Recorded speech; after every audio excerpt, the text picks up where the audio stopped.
8 ফেব্ৰুৱাৰীত ৰাজহুৱা হ'ব গৌৰৱ গগৈৰ পাকিস্তান লিংক সন্দৰ্ভত SITৰ প্ৰতিবেদন। এইটো গৌৰৱ গগৈৰ লগত প্ৰত্যক্ষভাৱে জড়িত আছে। আজি আমি কেবিনেটত আলোচনা কৰোঁ।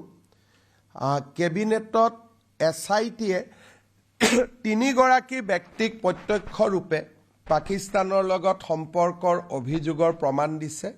আলী তৌকিৰ শেখ, সংসদগৰাকীৰ পত্নী এলিজাবেথ গগৈ আৰু গৌৰৱ গগৈ, 3গৰাকীৰ বিৰুদ্ধে প্ৰত্যক্ষ প্ৰমাণৰ আজি কেবিনেটত প্ৰেজেণ্টেশ্যন দিয়ে। এটলিষ্ট আমাৰ কেবিনেট মন্ত্ৰীসকলে প্ৰেজেণ্টেশ্যনটো পাই যথেষ্ট আচৰিত হৈছে। আজি আমি ক'ব খোজা নাই, কাৰণ ফৰ্মেল কেবিনেট মেমৰেণ্ডামখন 7 তাৰিখে আহিব। কিন্তু যেতিয়া প্ৰেজেণ্টেশ্যনটো কেবিনেটক দিছে, বাকী মন্ত্ৰীসকলেও যথেষ্ট আচৰিত। ইমান দিনে অলপ বিশ্বাস অবিশ্বাসৰ মাজত আছিলে, প্ৰত্যেকে অত্যন্ত নিজে আচৰিত হৈছে।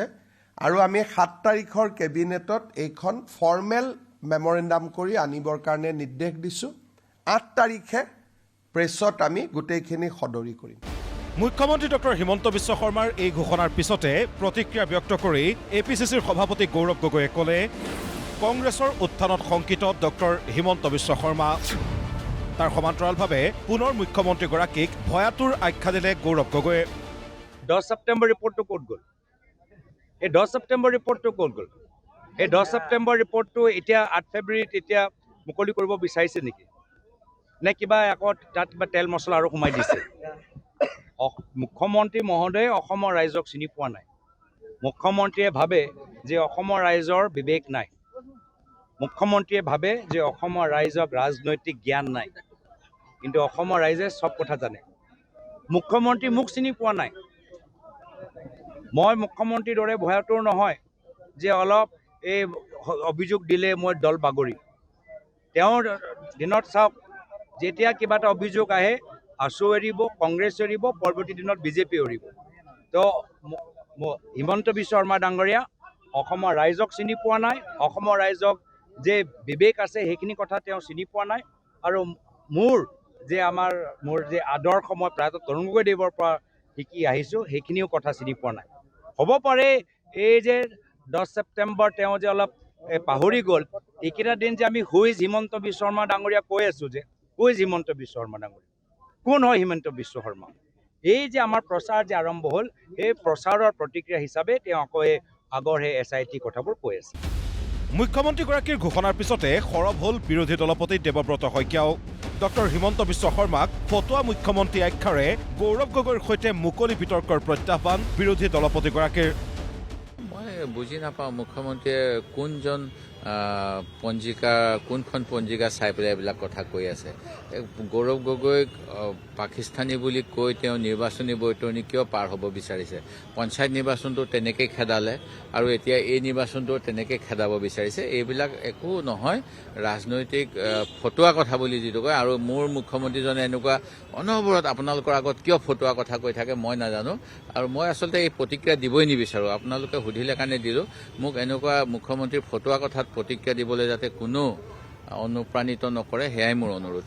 এটা টক চলে মাতক মুখ্যমন্ত্ৰীক আৰু আমাৰ গৌৰৱ গগৈ ডাঙৰীয়াক, তাতে ডাল কা ডাল পানী কা পানী হৈ যাব। গৌৰৱ গগৈ আৰু হিমন্ত বিশ্বৰ ডাইৰেক্ট আপোনালোকে ইনভাইট কৰক। ইলেকশ্যনৰ সময়ত কোনে কি কৰিছে চব ক'ব পাৰিব। আৰু মই জানো আমাৰ নেতা গৌৰৱ গগৈয়ে ইজিলি জয়লাভ কৰিব। আৰু মুখ্যমন্ত্ৰীয়ে সেই যে এখন চিনেমাত পানী ঢুকে ঢুকে খোৱা দেখাইছিল যে, টাকলু মুখ্যমন্ত্ৰী এটা অমৰীশ পুৰীক দেখাইছিলে, সেই তেনেকুৱা অৱস্থা হ'ব আমাৰ মুখ্যমন্ত্ৰী, সিমানেই ক'লোঁ। জ্যেষ্ঠ কংগ্ৰেছ নেত্ৰী মীৰা বৰঠাকুৰে সুধিলে প্ৰশ্ন, গৌৰৱ গগৈৰ যদি পাকিস্তানৰ সৈতে সম্পৰ্ক আছে, অমিত শ্বাহে ঘোঁৰা ঘাঁহ কাটি আছে নেকি? হিমন্ত বিশ্ব শৰ্মাই 8 ফেব্ৰুৱাৰীত কেবিনেটত যি সিদ্ধান্ত লৈছে যে গৌৰৱ গগৈ পাকিস্তান লিংকৰ SIT একেবাৰে তেওঁ পূৰা উদঙাই দিব, ৰাহুল গান্ধীৰ বডি ডাবুল তেওঁ উদঙাব পাৰিলে নেকি? পাকিস্তানৰ লগত যদি গৌৰৱ গগৈৰ লিংক আছে, অমিত শ্বাহে ঘোঁৰা ঘাঁহ কাটি আছে নেকি? অমিত শ্বাহে তেতিয়াহ'লে তেওঁ ৰক চেলেঞ্জ কৰিছে, অমিত শ্বাহক অংগুষ্ঠ দেখুৱাইছে। অমিত শ্বাহে গৌৰৱ গগৈ ডাঙৰীয়াটো ক'তো বাংকাৰত সোমাই থকা নাই। গৌৰৱ গগৈ ডাঙৰীয়া খোল্লা মিটিং কৰি আছে। যদি পাকিস্তানৰ লগত লিংক আছে, কংগ্ৰেছেতো কেতিয়াও কোৱা নাই পাকিস্তানৰ লগত লিংক থকা মানুহক এৰেষ্ট নকৰিব বুলি। যেতিয়া আমি সোধোঁ যে ৰিণিকী ভূঞাৰ প্ৰপাৰ্টি বৃদ্ধি হৈছে, পৰ্বতসমৰ বৃদ্ধি হৈছে, তেতিয়া সেই কথাবিলাক ঢাকিবৰ কাৰণে তেওঁ এই পাকিস্তানী লিংকৰ কথা কয়। বুৰ্বক বুলি ভাবিছে নেকি তেওঁ সকলো মানুহকে? হিমন্ত বিশ্ব শৰ্মাক এটা কথা মই আপোনাক আজি কৈ দিলোঁ, 100 গৰু মাৰিলে বাঘৰো মৰণ। সকলোকে মিছা কথা কৈ এতিয়া নিৰ্বাচনৰ সময়ত বৈতৰণি পাৰ কৰাৰ বেলেগ টাৰ্ম কাৰ্ড নাই। এটা হৈছে মিয়া আৰু আনটো হৈছে গৌৰৱ গগৈ পাকিস্তানী লিংক। কেৱল ইমানেই নহয়, জ্যেষ্ঠ কংগ্ৰেছ নেত্ৰীগৰাকীয়ে লগতে ক'লে অভাৰব্ৰিজ বনোৱা আৰু বিল্ডিং বনোৱা কথাবিলাকত 60-40 মুনাফা বাদ দি কিমান তেওঁ ডেভেলপ কৰিছে দেখাই দিয়ক। আজি তাৰিখত তেওঁ বাবু আঁচনি দিয়াৰ পিছতো আজি তাৰিখত 90,000 এডমিশ্যন পোৱা 28,000 ল'ৰা ছোৱালীয়ে কলেজ যোৱা বন্ধ কৰিছে। তাৰ ওপৰত তেওঁ মাত নামাতে কিয়? 27,000 স্কুলত প্ৰাইমেৰী শিক্ষকৰ পদ আজি 8 বছৰে খালী হৈ আছে। এইটো কথাত তেওঁ প্ৰশ্ন উত্তৰ নিদিয়ে কিয়? প্ৰায় লক্ষ ল'ৰা ছোৱালীয়ে ড্ৰাগ এডিক্টেড হৈ ৰিহেব চেণ্টাৰত সোমাই আছে, তাত প্ৰশ্ন নকৰে কিয়? স্মাৰ্ট মিটাৰ ভাৰতবৰ্ষৰ ভিতৰত অসমত অভিলেখ লিখিছিলে, অসমৰ মানুহক ডকাইতি ঢালিছে স্মাৰ্ট মিটাৰৰ জৰিয়তে, তাৰ লগত তেওঁ প্ৰশ্ন নকৰে কিয়? তেওঁ নতুন বিল্ডিং মুখ্যমন্ত্ৰীয়ে এতিয়া আকৌ তেওঁ সেইফালে নিব বিচাৰিছে। ফান্তাটো আপোনালোকে জানে নে নাজানে? তাত যিখন ব্ৰিজ বনাইছে, ব্ৰিজৰ আশে পাশে গোটেই মাটি মামা আৰু মামীয়ে লৈছে। এই মামা মাটিৰ দাম বৃদ্ধি কৰিবৰ কাৰণে এতিয়া CMৰ আৱাসটো আকৌ তালৈ নিব বিচাৰিছে। কিমান আৱাস লাগে? পিছে এইবোৰ নিৰ্বাচনৰ পূৰ্বৰ মুখচুপতি নে কিবা ভিত্তি আছে, সেয়া জানিবলৈ অপেক্ষা 8 ফেব্ৰুৱাৰীলৈ। ব্যুৰ' ৰিপৰ্ট, প্ৰতিদিন টাইম।